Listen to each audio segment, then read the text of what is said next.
Hello, everyone, and welcome to an important conversation about our planet's health climate change. Today, as we look around, it's clear that our Earth is going through some big changes. From unusual weather events to shifts in nature, signs are everywhere. We're in a critical moment where the way we live is impacting the Earth, and it's time to understand what's going on. So, join me as I explore the current condition of our world, the connection between our actions and the changes we see, and what we can do to make a positive difference in the face of climate change. Climate change is like the Earth undergoing significant changes in its usual weather patterns over an extended period. The primary drivers of climate change are human activities such as extensive use of cars, factory emissions, burning fossil fuels, deforestation by cutting down too many trees, and excessive human generated waste. All these factors contribute to the release of additional gases that trap heat, causing the Earth to become warmer, commonly referred to as global warming. Climate change has a range of effects that impact the environment, ecosystems, and human societies. These effects are the following: rising temperatures, melting ice and rising sea levels, extreme weather events, ocean warming and acidification, changes in precipitation patterns, loss of biodiversity, impact on agriculture, health risk, threats to water resources, social and economic disparities, and even faster deterioration of historical sites. Climate change is felt around the world in various ways, affecting both nature and people. This phenomenon was felt in Guam earlier this year when it was hit by Super Typhoon Mawar after 20 years. The typhoon devastated many residents with their properties destroyed, and others are still in the process of recovering from the effects of the said typhoon. To help better our understanding on this concept, let us hear from Mr. Shelton, an environmental scientist from the University of Guam. So, can you explain the concept of greenhouse gases and their role in climate change? So there's greenhouse gases like carbon dioxide and methane. I think carbon dioxide is the one that is talked about most often because it's the largest contributor to global warming and to the changes in our climate. And so what sort of happens if you think about it, like these gases are emitted from a lot of man-made activities, from our cars, from burning fuels like coal or diesel, gasoline, whatever, and from our power plants and things like that. So as those gases are emitted and they go up into the atmosphere, what's happening is that it's like it's creating blankets of gas around our planet and our atmosphere. And so the same thing, like when you are uh, in your bed and you're putting on a blanket, you get warm. You put on another blanket, you get warmer and warmer the more blankets that you put on yourself. So as the heat comes down through the atmosphere in one wavelength, it tries to bounce off the planet and go back out of the atmosphere. But what happens is that it gets trapped by these blankets. And the more blankets caused by the carbon dioxide and the greenhouse gases, the warmer our planet continues to get from these man-made causes, which we continue to emit all the time. And so what we're trying to do as a planet that, many people of course are seeing the realities of climate change impacts, and what we need to do is to stop our emissions, reduce them significantly so we don't go past certain thresholds in the warming of our planet, because things will get more disastrous and uncomfortable for all of us. One impact of climate change is that it causes droughts. So if you're unable to get water in your community, then you have health risks, because we all depend on water. Our bodies are made up of mostly water. You need to drink every day. So if you don't have your drinking water, you don't have your water for sanitation, you don't have water for your crops, all of these things are connected to droughts. But other parts, so this is why it's called climate change, and it's not always the same situation for every place on the planet. But one of the impacts that we have here in Guam with climate change is that it will change our weather pattern, that we will have some drought, but there are some cases where we're going to have more precipitation, more rain, but it will come in frequent bursts. So we'll have a lot of rain, too much rain at one time, and then periods where we don't have rain at all. So when you have too much rain at one time, the problem is that it doesn't permeate into the ground and get absorbed and become your groundwater again.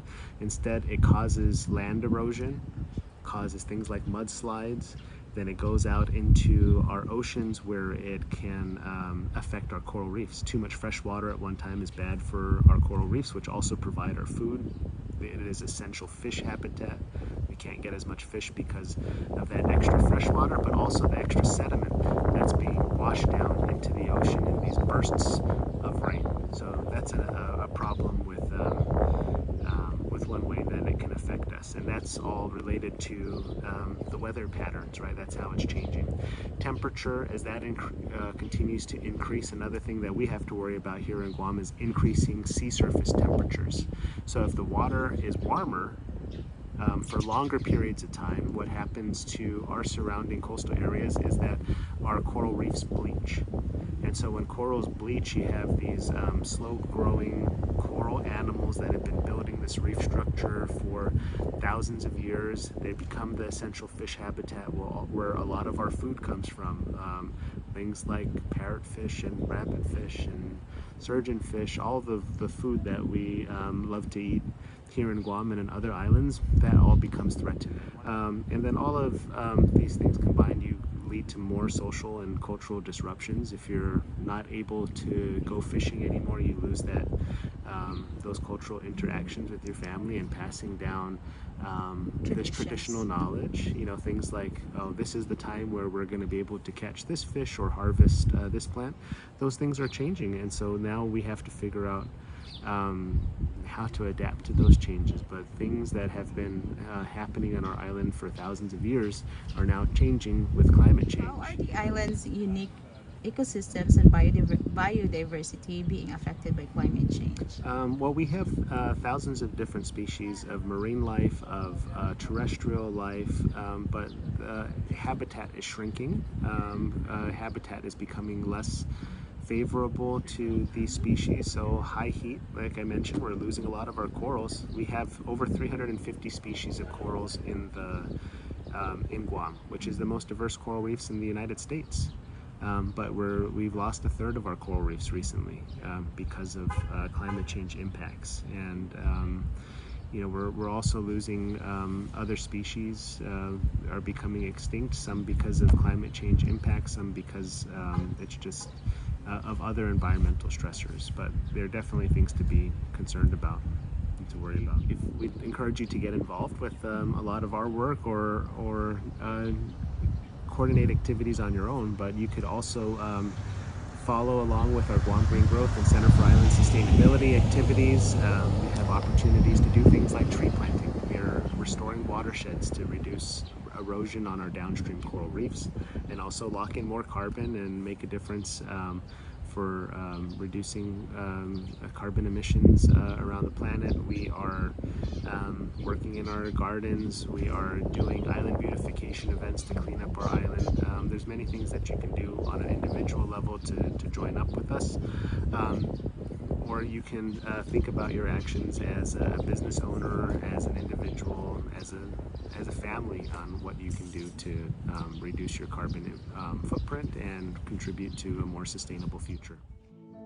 Now let us visit the Humatic village and learn from the locals on how climate change affecting their lives and learn their local practices on reducing carbon footprint emissions. My name is Carrie Kinata, and I've been volunteering actually with the Humatic Mayor's Office for 4 years.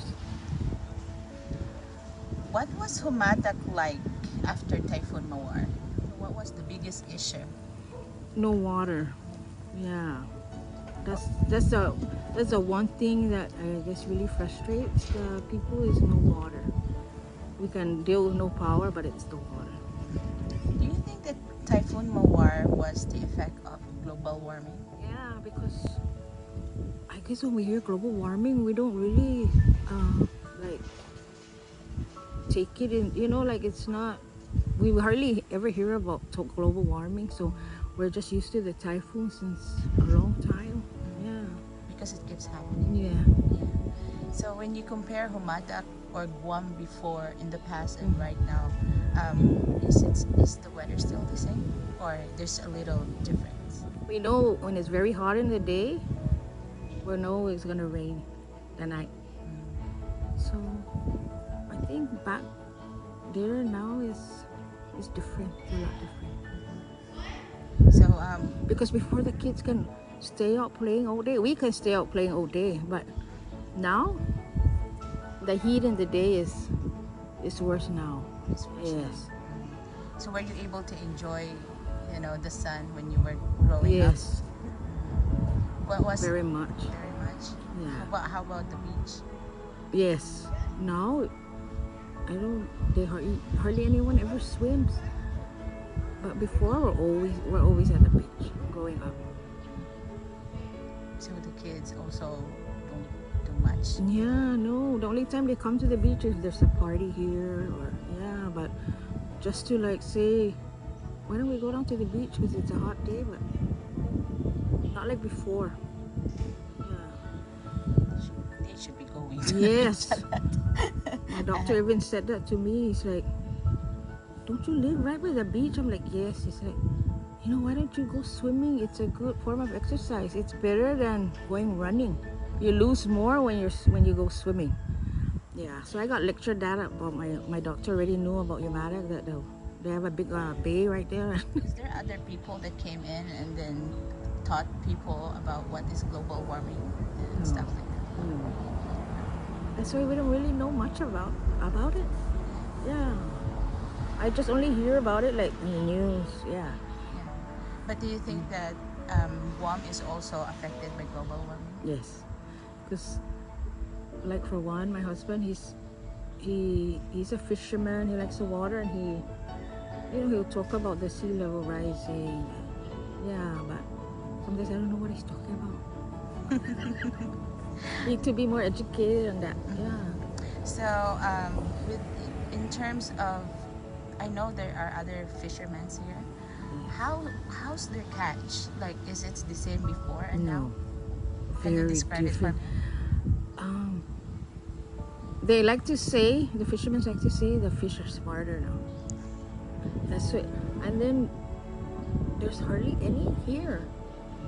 The only fish that we get in here is the mackerel when we see the school.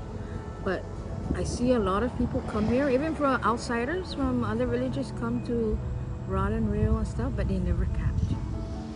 So here there's nothing. They have to go out and or another area. So it's actually us, the people, right, that can prevent that.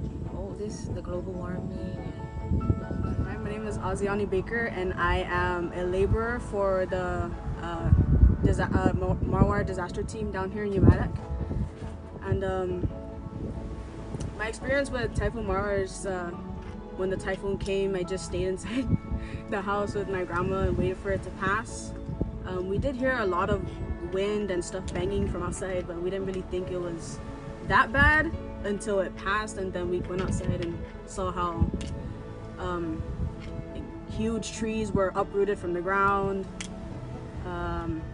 The jungle was almost cleared of vegetation.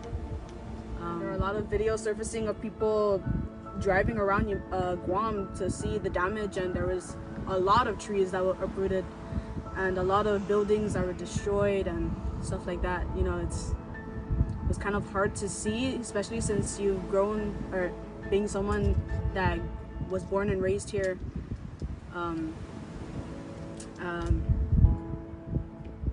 Yeah, it was just really hard to take it all in. And I joined the Mara disaster team because I felt like I wanted to help clean the village up, because there was still like a lot of stuff that needs to be done, like trash, junk. There are people that needed help with their their areas. Yeah, so I just joined it because I wanted to just help out where I can. And my message for the youth is just to be mindful of what's going on around you. If you see someone or something that needs to be helped or done, try your best to do it. If you see trash on the ground, even if it's not yours, try and just clean it up, pick it up, throw it in the trash can, and stuff like that. Just little things. Hi, my name is Glenn Tubasini. I'm from the beautiful village of Imarik. This is where Magellan supposed to be landed. And I used to be, I'm a retired police officer for 37 years. I've been fishing since, I could remember, maybe since 5. Yeah, back then we were doing a lot of spear fishing. Back then there's so much fish, it's abundance here. And from here to Cocos Island, go as far as Inaraha and Talafofo. It depends on the time of the year also. Like in the summertime, the water around the island is usually flat. It's calm because of the winds, no wind at all. So that makes the difference on where you want to go fish. From my experience from way back, you can easily go out here in half an hour and come home with a lot of fish. I mean, a lot of fish. But now, usually when you're here, if you can go up to the fort, you could see parrotfish and everything else. Now you're lucky to see one. Yeah, that's how bad it is. So again, because of the climate change, it ruined all the reefs, so the fish have to move elsewhere. Extreme weathers, events like storms, how did it impacted your ability to fish, and are they happening more often? Yeah, usually the storm don't help us at all because it devastates our fishing. So then we have to go to the fish market and buy fish because the fishing grounds are all polluted because of the weather, especially the storm. What do you think government should do to help fishing communities facing challenges from climate change? Aside from preservation. What should the government do? Very good question. Well, I've always thought about this.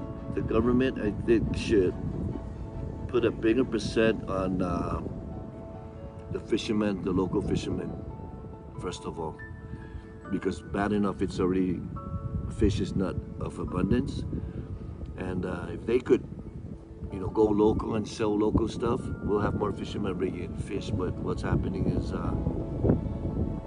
of course, like Payless and all the other stores, they bring in the, salmon and stuff like that. Of course, it's not going to help the locals at all. I mean, not at all. The government should come up with all kinds of ideas to help support the local fishermen.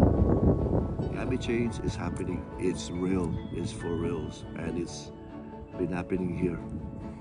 Okay, fortunately, no one has died, thank God. But just watching the climate change from other areas, it's devastating. It's sad to see that people that don't expect things to happen there, it's happening to them. So it is for real. Climate change is for real, and it's sad. What's your message for the people and local fishermen like you? What's your message to them? We gotta be prepared. Once it happens, we gotta adapt to changes. And whether we go deep out of fishing or go trolling, so be it. We have to do it because we don't have much fish anymore here. We're running out of supplies, put it that way. So the fishermen here adapt to changes, make the best of it, just be safe out there. And, come home and you got a family to deal with and raise. So adapt to changes and just be safe because climate change is happening and it's for real. My name is Johnny Ogunkinhata. the mayor of Comatek, and I've been a mayor for 3 terms, which is 12 years. And what I do is I make sure that the village is safe, clean. The most important part of the village is the community, helping the community, whatever they need, or the things that they ask for. Those are the things that are so important to me with my community. The only way we can keep our village clean is if we all work together as a team. I know I'm the mayor, but if you support me in keeping this village clean, the way we always do, it will always stay clean. And let our kids know to do the same. They will learn from the parents. The adults should be the one to teach them, so they can go as far as what we're doing now. Is keeping this village clean. We teach our kids. It's gonna stay clean. As you can see, we have churches, we have forts, and we try to keep it. But some people that come from the outside, I'm not the kind of person for to be what do you call that? It's a word for it, prejudice. I'm not a prejudiced person. But we have people that come in and does things that they're not supposed to do, but it's okay. We'll take care of it. We caught somebody hitting the Fort Saladot, breaking the. So we took care of it. We just let them know that it's our village. We're trying to keep it nice and clean and preserve. Thank you. Our issue here is the floods, the erosion, and stuff like that. Those are the issues. But what we need is we have this. I heard there's a lot of grants that we can use to fix our bays, just like in the lawn. You know how the rock walls are built. I mean, if we have that here in Montauk, we won't be having all these problems in through the river. Those things that they built in Agate. As you can see, the river in Agate, there's rocks built around the sides, the front of the beach. We put those boulders. We'll be probably pretty good with all those stuff if they help us. But like I said, everything is built out of money, so we have to understand that. I'll wait for it. If it comes, I'll just wait for God's blessing. The effects of climate change extend far beyond environmental degradation, permeating into social, economic, and health spheres. The time to address this crisis is now. Otherwise, we risk irreparable damage to our planet. Reducing your carbon footprint starts with small, everyday actions that collectively make a big impact. Simple changes such as using energy-efficient appliances, reducing water usage, and opting for sustainable transportation like walking, biking, or carpooling can significantly contribute to lowering carbon emissions. Embracing a plant-based diet, recycling, and minimizing waste also play crucial roles. Being mindful of your energy consumption, supporting renewable energy sources, and choosing eco-friendly products further contribute to a sustainable lifestyle. By making conscious choices in our daily lives, we each become agents of positive change. And if we all join forces, we can build a strong and lasting future that's good for both people and the planet.